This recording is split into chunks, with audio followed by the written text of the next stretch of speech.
Does the Prime Minister believe in the decriminalization of crack in children's parks, meth smoking in hospitals, or other hard drugs on public transit? Yes or no?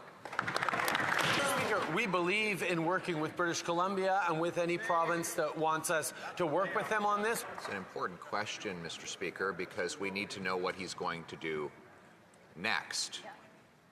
I just gave him a chance to indicate whether he believes people should be allowed to smoke crack in children's soccer fields or meth in the faces of nurses in hospital rooms. He refused to answer, which begs the question of whether or not he will try to impose the same radical and extremist policy elsewhere. So once again, does he believe that people should be allowed to smoke meth or crack in children's soccer fields?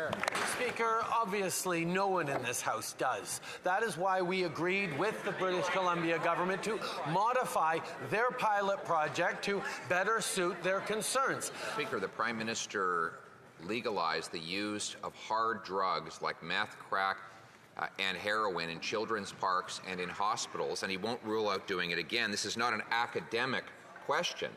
The City of Toronto submitted a 153-page application, and I quote, seeking an exemption under Section 56.1 of the Controlled Drugs and Substances Act that would decriminalize personal possession of illicit substances within Toronto's boundaries.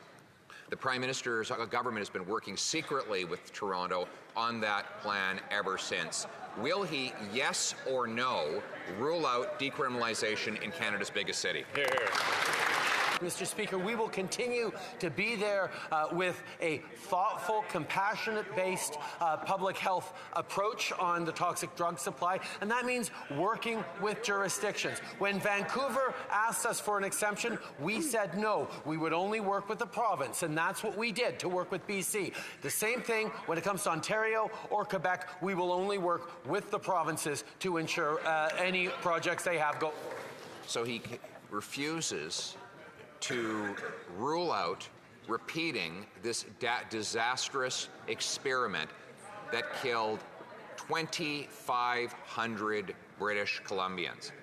It's because he strongly supports decriminalization, and if he got a chance, he would do it all over again in Toronto, in Montreal, and anywhere else.